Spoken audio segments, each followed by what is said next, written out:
ver com um templo suntuoso, não tem nada a ver com cadeiras, almofadadas, estruturas sobrenaturais. O que Deus está dizendo é que habitará de maneira mais forte e integral nesta casa de oração. Quando começamos a ler toda a Bíblia, nós entendemos que Deus esteve sempre nas Escrituras tentando habitar no meio do seu povo.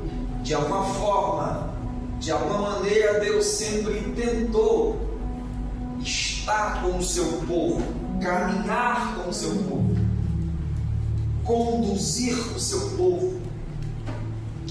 Quando eu leio Êxodo capítulo 40, os seus versículos 1, 2 e 3, a palavra do Senhor vai dizer que Deus manda Moisés levantar, construir um tabernáculo. E Deus vai dizer: e depois que você levantar, Moisés, um tabernáculo, coloca a arca dentro, para que eu possa habitar no meio do povo, para que eu possa se fazer presente no meio do povo. E é uma das primeiras tentativas de Deus em estar com o seu povo. A gente percebe que em diversos capítulos bíblicos, a palavra do Senhor vai dizer que o povo de Deus, quando vai para a guerra, coloca a arca do Senhor na frente da batalha, e assim Deus vai nos dando vitória. Quem se lembra do testemunho da ex-prostituta de nome Raabe, que morava em Jericó, quando ela recebe os 2 espias de Josué, a Bíblia vai dizer que Raabe vai dizer: olha, o povo de Jericó teme e estremece, porque sabe que o vosso Deus é Deus poderoso em cima, no céu, na terra e debaixo da terra. Por quê? Porque Deus habitava no meio do seu povo, se fazia presente através da poderosa arca. Quem se lembra de Davi reinando em Jerusalém, nos dias de Saul, a Bíblia diz que Saul não a busca, a arca, ela está perdida, mas Davi sim. Davi não quer reinar sem a presença. Davi não quer caminhar sem a presença no meio do seu povo.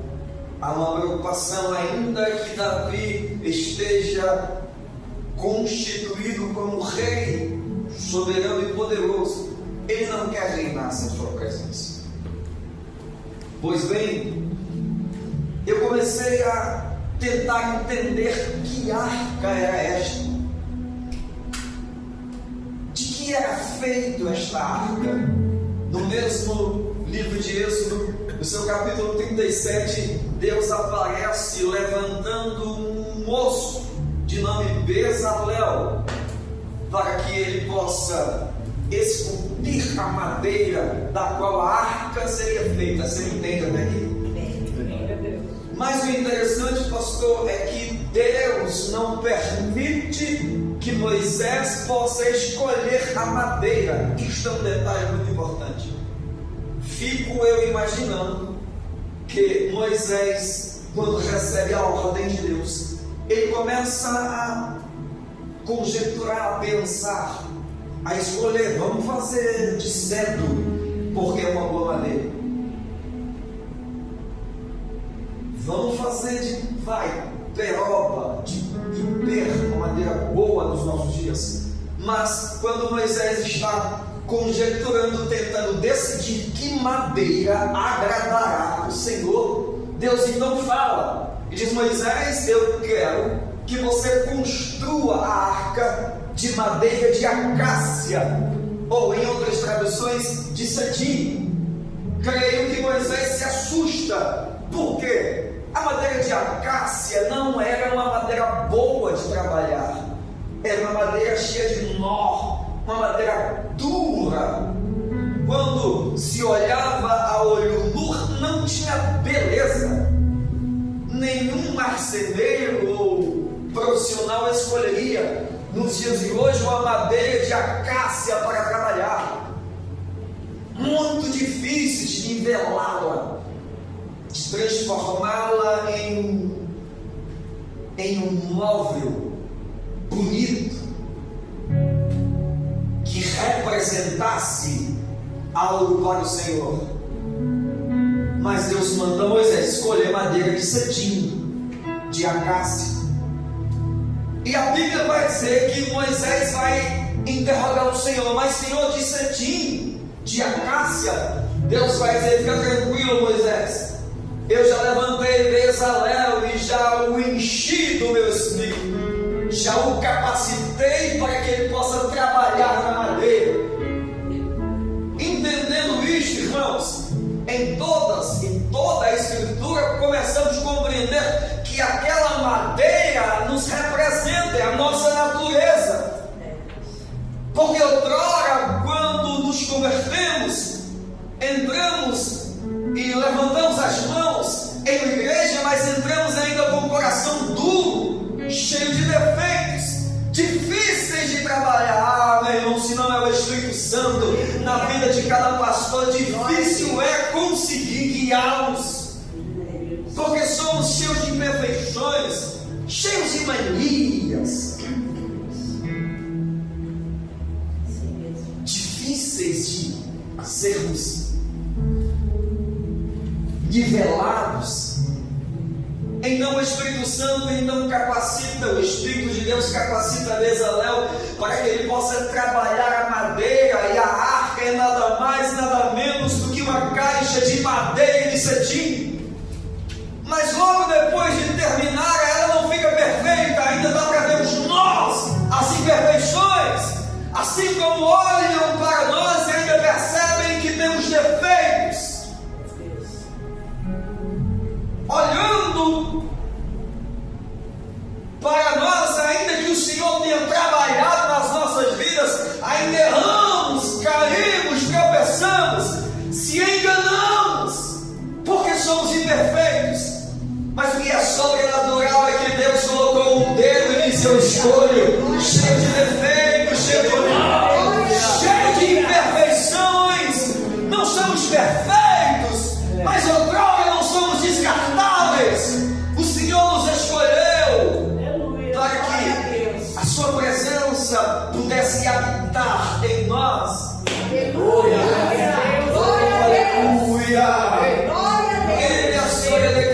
Eu sei que alguém já olhou para você e, ainda que não tenha verbalizado, ele torceu a cara e disse: não presta, é torto. Mas como assim está na igreja?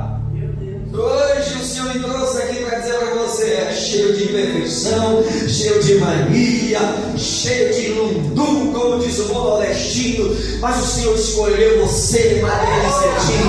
O Senhor te escolheu para uma grande obra. Queira! Glória a Deus! Aleluia! Secular ou não, pode ver uma caixa de madeira da qual Deus escolheu, madeira de cetim, cheia de nó. Aquela madeira nos representa, pastor, me prova que eu gosto de Bíblia. Lembre de Jesus em João capítulo 15, dizendo: eu sou a videira verdadeira, e meu Pai é o lavrador, e vós, ou vocês, são as varas, a madeira que está em mim. Depois que a caixa está construída, feita, terminada, ainda há defeitos, ela representa a nossa natureza. Aí Deus chama Moisés e diz: Moisés, agora betuma por dentro e por fora. Betuma com o que, Deus? Pergunta Moisés. Deus vai dizer: betuma de ouro puro, por dentro e por fora. Porque quem olhar para a madeira não verá mais os defeitos, as imperfeições, verá o ouro puro por dentro e por fora. Pastor, e o que é? Aleluia. Que o ouro representa em nossas vidas? Eu gosto de profetizar com Bíblia. Eu caí em profecia, mas se tem profecia de Deus, tem que sair da palavra. Se tem revelação e manto, tem que sair da Bíblia. Levanta a tua mão. O ouro representa a natureza de Deus. A gente é cheio de imperfeições, querido, mas quem olha para a caixa caixa de madeira hoje tem que ver a glória de Deus estampada em você. Quem olha para você tem que ver o Espírito Santo, o brilho do Todo-Poderoso. Quem olha para você, ainda que possa dizer ele fez, tem que dizer, mas hoje é uma mulher de Deus, é um homem de Deus, é um profeta, é uma profetisa, é uma missionária. Quem olha para você tem que ver a face do Todo-Poderoso estampada em você.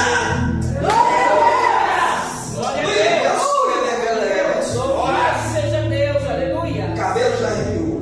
Glória, glória, glória. Glória! E Deus escolhe a caixa de madeira para habitar dentro dela. É a decisão dele, é a escolha dele. Ele poderia escolher belos lugares, belas construções, mas escolhe uma madeira de acácia. E eu fico pensando às vezes, o que é que Deus viu em mim? Porque há quase 20 anos atrás eu era cantor de forró. Tu risca a faca, olha a fraca. Sabe esse menino que está aí, o Iago? Na época tinha menos de dois anos. Eu chegava em casa drogado, irmão, destruído. Esse menino entrava debaixo da cama com medo de mim. Eu olhava no espelho e eu pensava, cara, eu sou um monstro. Eu não presto. Mas Deus colocou o dedo e disse, eu quero a madeira de acácia. Vai dar uma grande glória. O Senhor está dizendo assim, sabe, essa pessoa que você olha, talvez o vizinho, o irmão, o filho, que alguém está dizendo não presta. Você veio para a igreja, mas ele vai morrer no mundo. O Senhor está dizendo mentira do diabo. O Senhor vai escolher, vai trabalhar, vai aperfeiçoá-lo, vai colocar um anzol no nariz, vai trazer para a igreja, vai encher o Espírito Santo. Glória a Ele, vai se tornar um grande homem de Deus, porque é uma promessa sobre Ele. Você recebe essa palavra? Você recebe essa palavra? Vive a sua e Deus habita dentro da caixa. Mas quando a caixa de madeira é levada nas batalhas, os inimigos não conseguem ver a madeira torta, imperfeita. Os inimigos veem a glória do Todo-Poderoso e tremem e estremecem. Você não sabe quem é você, meu irmão. Há uma glória compartilhada em mim e em você do Todo-Poderoso. O inimigo teme e estremece quando nós nos conhecemos, sabemos quem somos em Cristo Jesus. Vive a sua vida. Por isto, a todo dia, a todo momento, Ele quer nos desanimar, nos acusar. Ele aponta o dedo para nós e diz: você não presta. Aí você tem que colocar a mão para cima e você vai dizer assim: olha, a madeira de acácia não. Ô glória, mas a presença que foi colocada em mim. Ô glória. Ô glória. Aleluia.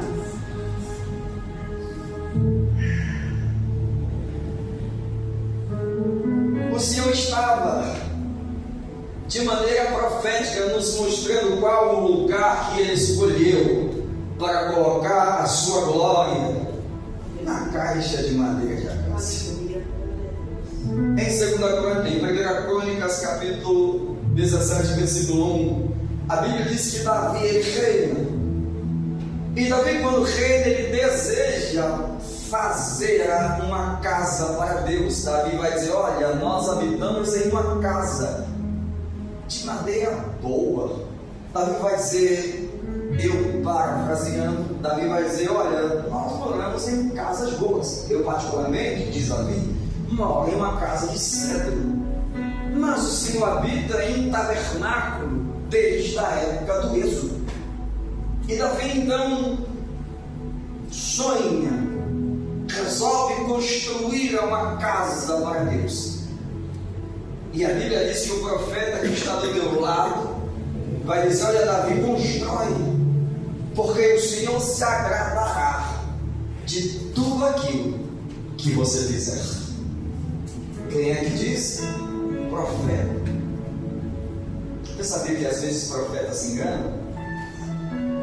Sabia que às vezes o profeta chega e olha para você e diz: não é você está lindo demais, você está com um sapato de profeta, blazer de profeta. E às vezes, irmãos, tem alguém do lado que não está vestido adequado como o profeta enxerga. Como Deus vai dizer para Samuel: Samuel, você está olhando para a aparência, eu olho para o coração. Você pode dar uma olhadinha do meu lado e pode dizer assim: é com você que Deus está falando. Parece que não tem cara de profeta, mas é profeta. Dá uma olhadinha e fica assim: não tem muita aparência de mulher de Deus, mas é mulher de Deus. Às vezes nem você crê, nem você veja, mas Deus está falando, é com você. O negócio é com você, foi você que eu escolhi.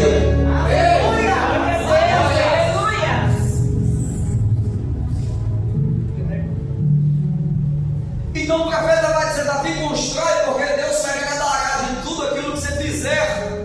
Quando o profeta vira as costas, Deus vai dizer: volta lá. Diz para Davi que eu arranquei por detrás das manadas, o fiz grande, o fiz reinar, é um homem notório, conhecido em todas as nações, mas ele não erguerá uma casa para mim, e sim a sua semente, sim o seu filho. Então a Bíblia diz, a Bíblia narra que Salomão, seu filho, constrói uma casa para o Senhor, um templo maravilhoso, e Deus habita. Mas a história narra que esse templo é destruído quando os babilônicos invadem Jerusalém. Eles destroem esse templo lá por volta de 580 e alguma coisa antes de Cristo. E agora a presença de Deus, que estava em um templo lindo e maravilhoso, não pode mais habitar. A presença de Deus tem que ser recolhida, porque não há mais templo, não há mais paredes e colunas perfumadas de ouro. O homem destrói, ainda que seja belo, ainda que seja maravilhoso. Posso aplicar? Porque infelizmente estamos vivendo um templo de grandes igrejas maravilhosas, com cadeiras extremamente confortáveis e estruturas sobrenaturais, e o homem confia nesses atributos. Enquanto isto eu me diminuo, achando que sou menor, porque não tenho tamanho poder. Porventura Deus não habitará para sempre nesses templos, mas habitará dentro de uma caixa de madeira que muitos desprezam. Nós somos a morada certa, escolhida por Deus. Glória a Deus. Todo homem, toda mulher, escute isso, todo ser humano tem um vazio dentro de si que se chama Deus. Ele já tentou colocar tudo para se satisfazê-lo e não dá certo. Eu particularmente coloquei bebida, prostituição, drogas, não me satisfez. Como explicar aquele cantor famoso de nome Chorão, do Charlie Brown Jr., que o encontraram dentro do seu apartamento, pendurado em uma corda, enforcado? Todo mês as suas músicas tocavam na Rede Globo. Como explicar? Por que é que ele arranca a sua vida? Por que é que ele tira a sua vida? Havia nele um vazio que se chamava Deus. Ele tentou colocar tudo, não preencheu. Só cabe Deus. Só cabe Deus neste vazio. Quando colocarmos Deus, estaremos completos. E ainda que falte pão, que falte água, a Bíblia diz que nem só de pão viverá o homem, mas de toda palavra que sai da boca do Rei poderoso. Glória a Deus. Deus está nos convidando para um nível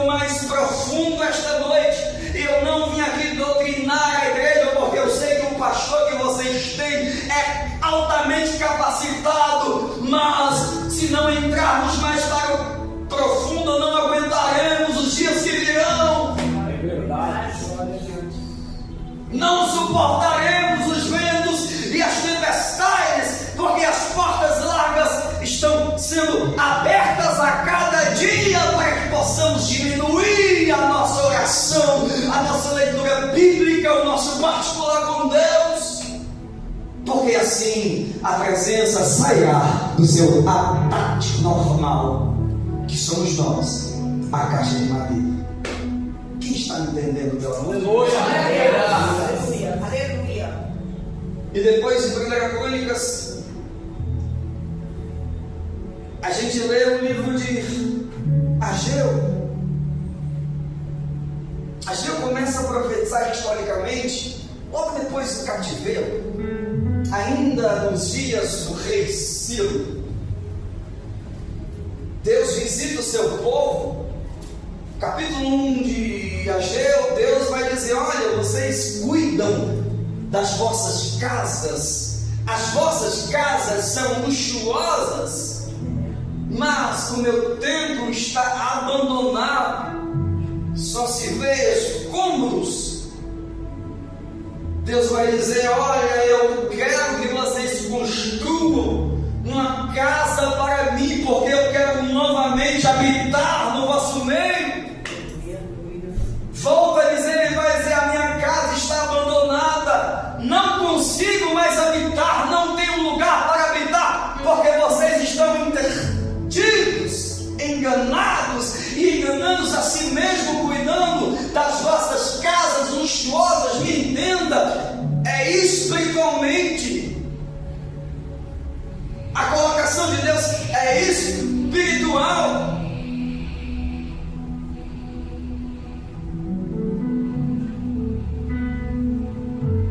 O que o Senhor estava dizendo para o povo, o seu profeta, era: vocês cuidam das coisas terrenas e esquecem de se preparar para me receberem.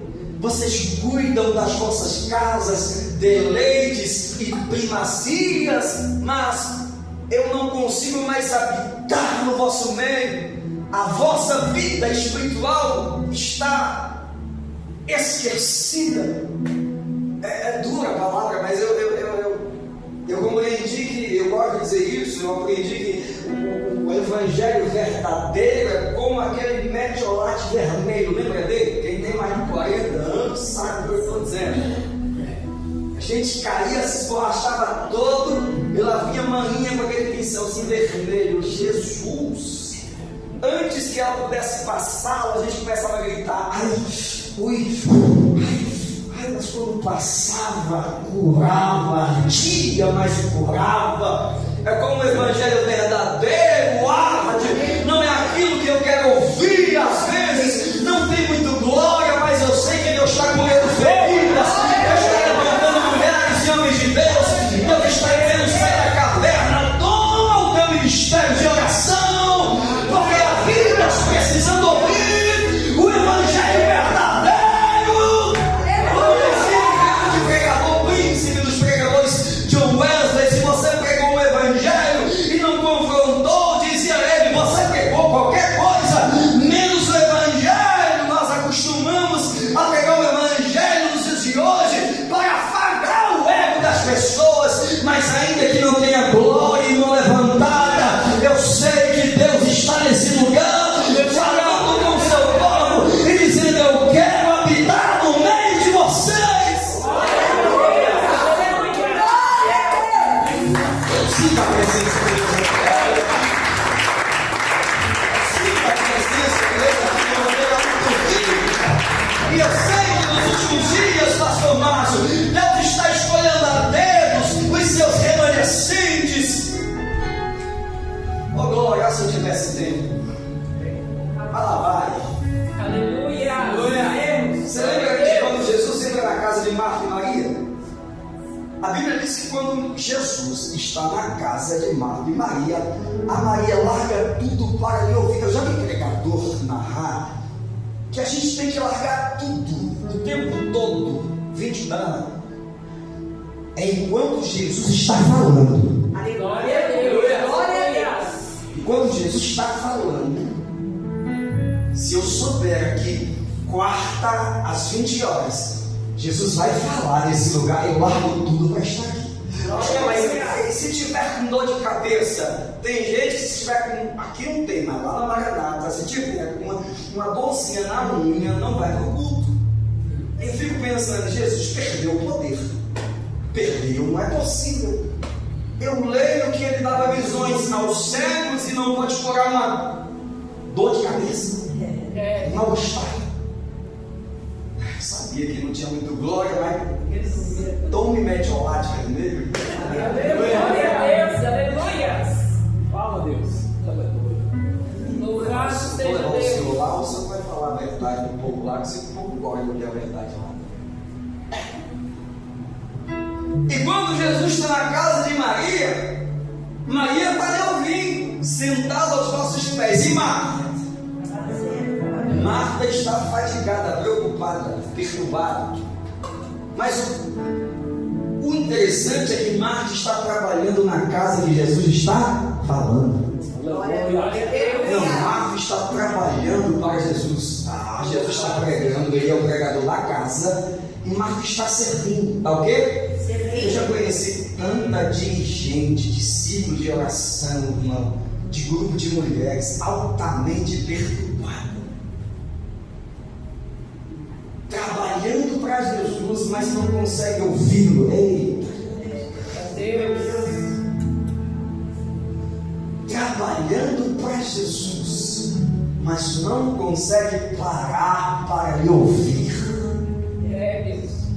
Isto explica porque conhecemos tantas pessoas que já estão na casa ouvindo Jesus há tanto tempo e a paz que excede entendimento, que excede todo entendimento, não repousou sobre elas. Por quê? Porque escutar é uma coisa, ouvir e guardar é outra coisa. Glória a Deus. Aleluia. Marta está escutando, mas está perturbada. Maria está sentada, ouvindo, guardando. Glória a Deus. Glória a Deus. Aleluia. Glória a Deus. E o interessante é que Marta vai interrogar Jesus.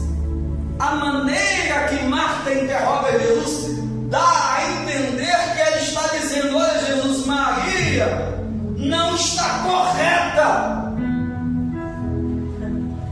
Não é correto que Maria possa sentar para te ouvir. Não tem noção a pergunta.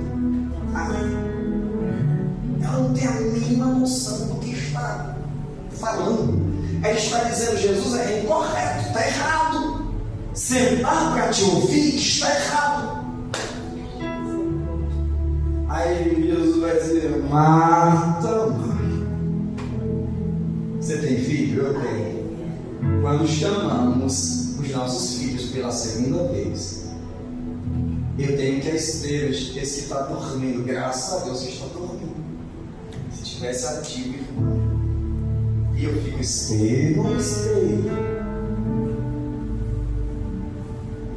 Mas em João capítulo 11, irmãos, nós conseguimos compreender a diferença de quem senta para lhe ouvir e de quem trabalha na casa e só escuta. O irmão Lázaro está enfermo e quem manda a notícia para Jesus é Marta. Chama o servo e vai dizer: diz para Jesus que Lázaro, a quem ele ama, está enfermo. E Jesus escuta. Jesus recebe a notícia e demora 4 dias para subir para Betânia. E o interessante é que o moço vai dizer: Jesus, Lázaro está enfermo.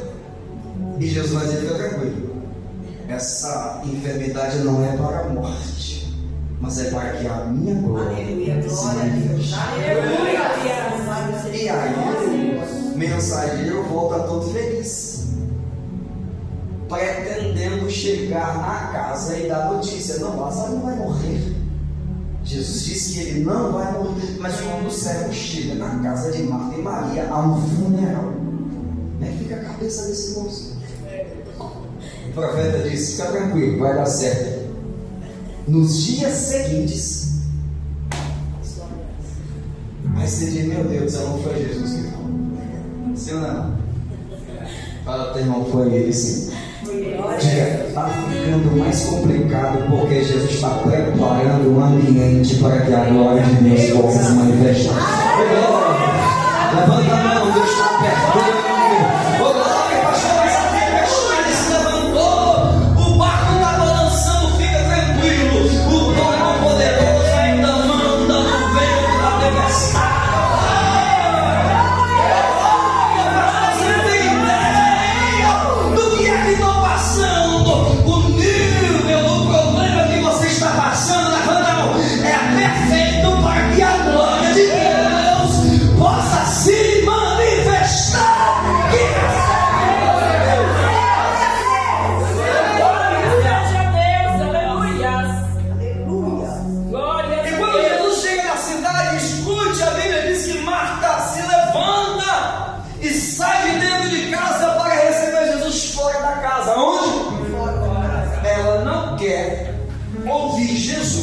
Dentro da casa, mas ela quer conversar com Jesus lá fora da casa.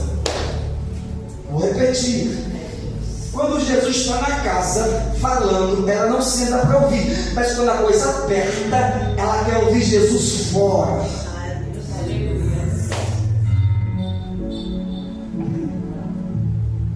E na cultura judaica, irmãos, a história diz: quando um judeu chegava na porta da casa de um judeu, ele batia palma e dizia Shalom. Se o judeu dentro de casa respondesse Shalom, ele seria bem-vindo e entraria. Mas a história diz, e a cultura judaica diz, que se a pessoa se levantasse, o judeu se levantasse para receber a pessoa fora de casa, ele estava dizendo: você não é bem-vindo, você não é necessário. O que Marta está fazendo é dizendo: Jesus, o senhor não é mais bem-vindo, o senhor não é mais necessário. Mandei chamar o senhor há 4 dias atrás, o senhor não veio, meu irmão morreu, o senhor não é necessário mais. Eu fico pensando que na conversa de Marta, ela até na sua perturbação disse para ele: o senhor recebeu, o senhor entrou na casa de Zaqueu, aquele miserável, dormiu lá e não veio salvar o meu irmão. E aí Jesus vai dizer: Marta, fica tranquila, o teu irmão há de ressuscitar. Ela vai dizer: eu sei, na ressurreição dos mortos, mas eu queria era hoje. Vai dizer para a mãe sepultando o filho que a gente vai se encontrar na glória. Ela vai dizer: eu queria hoje. Ela vai dizer: eu sei, na ressurreição do último dia. Jesus vai dizer: Marta, faz o seguinte, vai chamar Maria. O que Jesus está dizendo é: não dá para conversar com alguém que não senta para me ouvir. Vai chamar Maria, porque Maria vai me entender. Vai chamar Maria, porque quem senta para me ouvir compreende os meus planos. Eu vou repetir: Jesus não vai falar com Marta, porque Marta não compreende. Por que é que Marta não compreende Jesus? Porque não senta para me ouvir, não lhe dá atenção.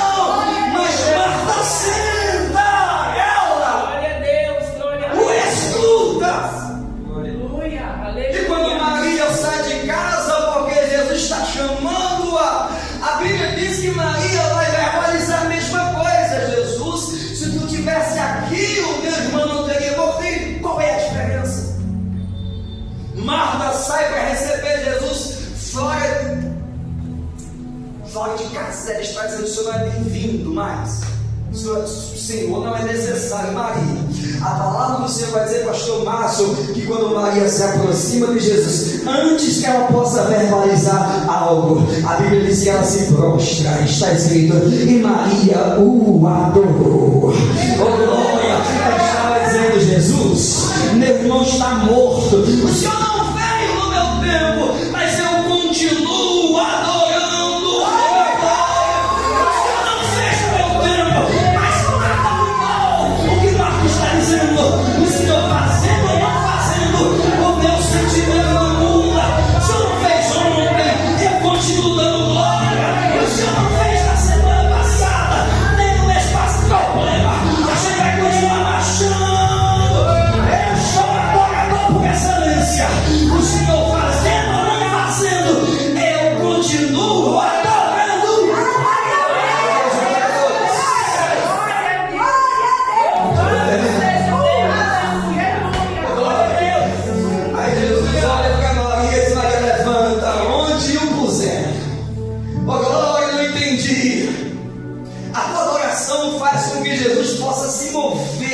você perguntar onde o puseram, entende?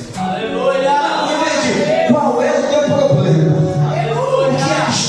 O que é que está morto? Glória a Deus. Aleluia. E Lázaro ressuscita. Se eu não, deixa a aspas, deixa eu terminar.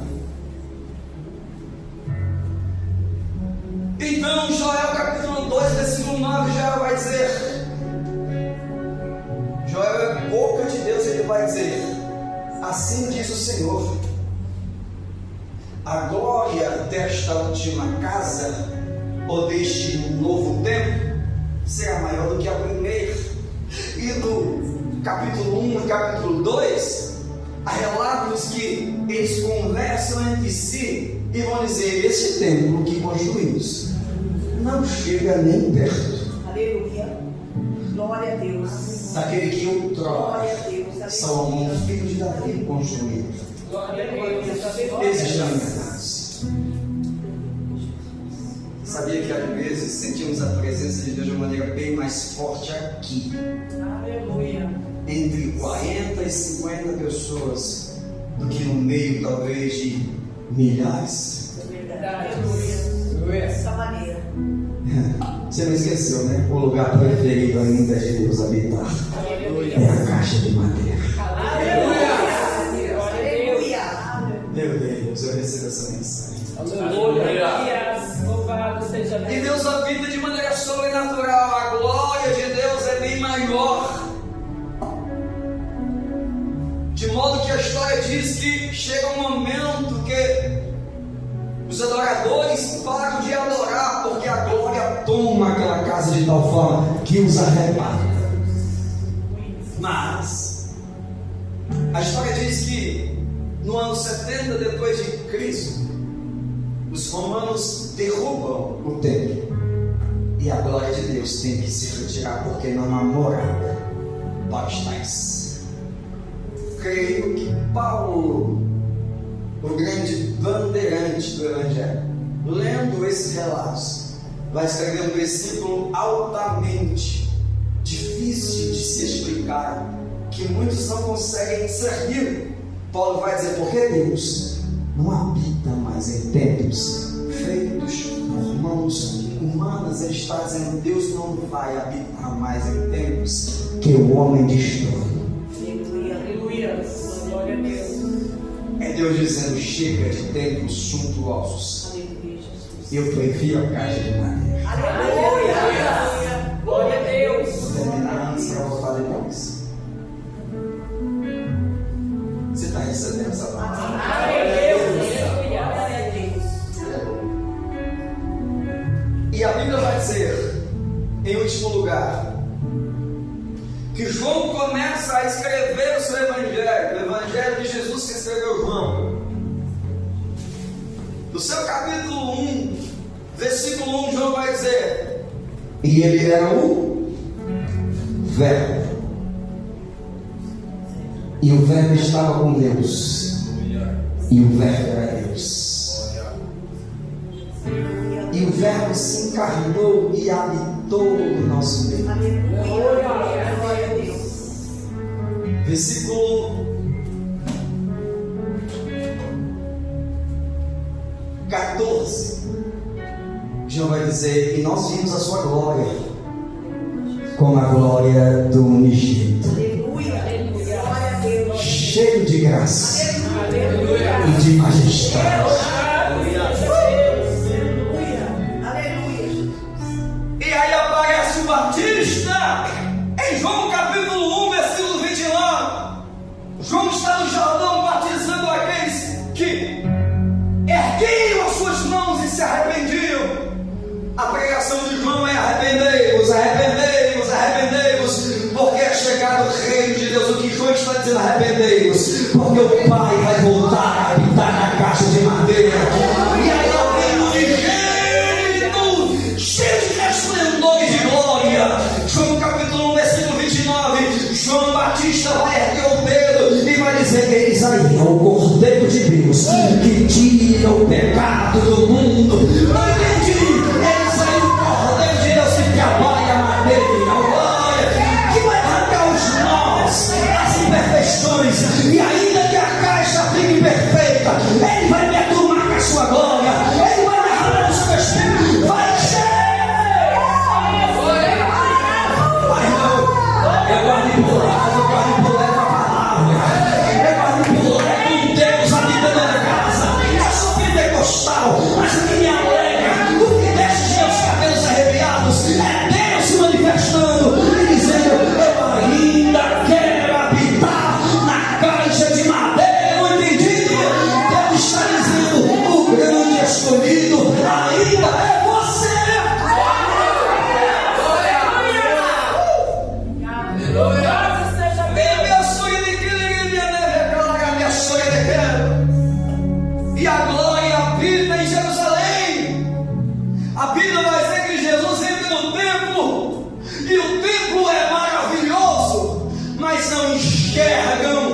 a glória que está nele, que caminha, que habita dentro dela. Glória a Deus. E a Bíblia diz que Jesus então enxerga um homem cego. Oh glória! E Pedro vai interrogá-lo: Senhor, quem pecou? Quem pecou? Pedro está dizendo: a caixa é torta. Os pais eram caixas tortas, cheias de defeitos. Aí Jesus está dizendo: ninguém pecou, glória. As imperfeições foram permitidas para que a glória de Deus habite dentro dela. Jesus respondeu: o pai não pecou, a avó não pecou, ninguém pecou. Esta escuridão é para que a glória dele se manifeste. Você fica de pé. Aleluia. Louvado seja Deus. Oh, aleluias. Deus tremendo.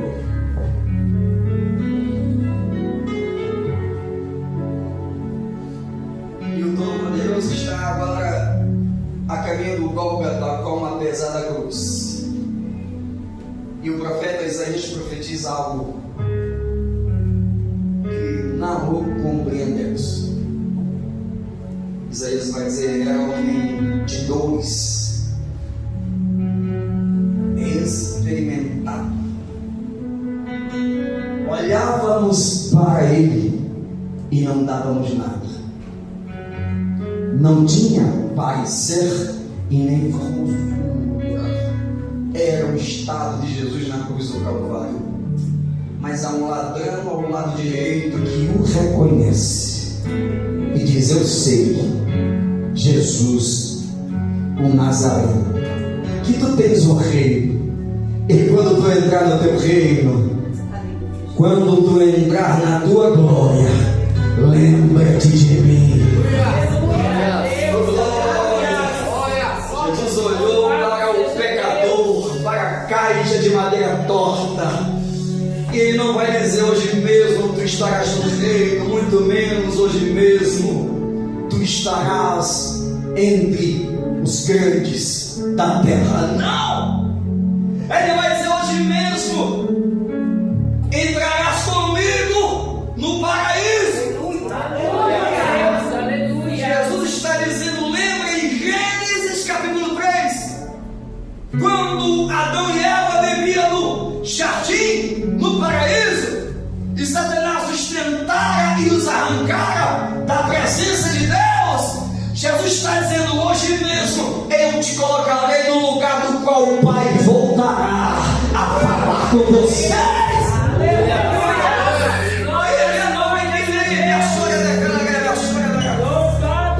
Eu estou levando vocês de volta para a presença do Pai, no jardim, onde no jardim. Eu estou vos resgatando e levando vocês para que o Pai volte a habitar, andar com vocês. Aleluia. Oh, glória. E eu termino citando a oração de Jesus. João capítulo 17. João capítulo 17. O versículo 5, a oração de Jesus é esta, que ele escuta. Glória a Deus. Jesus diz: Pai, devolve-me aquela glória que tinha contigo antes que o mundo existisse. Aleluia. Glória a Deus. Pai, me devolve aquela glória que o Senhor colocou dentro da caixa de cetim, de madeira de acácia. Me devolve, Pai. Não está mais no templo de Salomão, não está mais no templo nos dias em que Ageu profetizara. Devolve-me, Pai, porque Paulo nos explica em Filipenses capítulo 2, versículo 5. De sorte que haja o mesmo sentimento em vós que houve em Cristo Jesus, que sendo em forma de Deus não teve por usurpação ser igual a Deus, mas aniquilou-se a si mesmo, tomando a forma de servo, se dissipou da sua glória, reconhecido como servo, e na forma de homem foi obediente até a morte. E Jesus está no momento crucial, orando: Pai, devolve-me aquela glória. Eu tive que abandoná-la para habitar no meio do teu povo, mas devolve-me. O Pai vai dizer: sim, filho, eu outra vez o glorificarei. Aperta o cinto, levanta a mão para receber. Quando chega no versículo 2, Jesus orando vai dizer: Pai, ele vai dizer assim: Senhor, ele vai dizer: Pai, eu dei aquela glória que tinha contigo antes da fundação do mundo, eu dei. Aleluia. Tem um caminho que na conversa de Jesus com o Pai vai perguntar: deu para quem? No versículo 22 do capítulo 17 de João, Jesus vai dizer: eu dei aos meus discípulos. E Deus vai perguntar: e para quê? Jesus vai dizer: para que todos sejam um, cheios da minha glória, assim como somos um, Pai. Eles serão glória. O cabelo arrepiou. Jesus vai dizer: Pai, sabe aquela glória que o Senhor me deu? Aquela glória que as nações tremiam e estremeciam, aquela glória que o inferno redoava. O Pai vai dizer: sim, filho, eu o conheço. Jesus vai dizer: eu reparti com quem? Eu reparti com a Maria, com João, com o Iago, com o Márcio. Eu reparti com os meus discípulos para que eles sejam um só em mim, como eu sou em ti. Quando você coloca a mão em um enfermo e declara: seja curado, é você que cura. E quem é pastor? É a glória repartida em você. E diz para a enfermidade: sai agora. Ou você pensa que quando você expulsa demônios em nome de Jesus, os demônios têm medo de você? Que nada. E tem medo de quê, pastor? Olha para quem está do teu lado. Tem medo da glória repartida que está em você.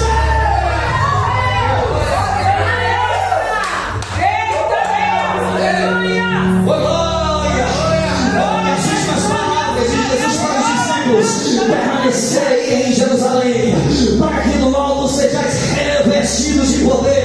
Olha para o meu irmão e diga: não sai de Jerusalém, não sai de Jerusalém. Pastor, o que é Jerusalém? A casa do Senhor, a casa de Deus, o templo onde Deus fala. Diga: não saia de Jerusalém. Tem pessoas que estão quase desistindo, querendo parar. Tem dias que você vem e você diz: hoje é o último dia, e hoje Deus me trouxe para dizer: não sai de Jerusalém, aguenta mais um pouquinho, porque eu vou revigorar as vossas forças. O Todo-Poderoso está dizendo: eu não forço aquele que não tem força, eu não forço o cansado. Aquele que está cansado, levanta a tua mão e receba força do Todo-Poderoso.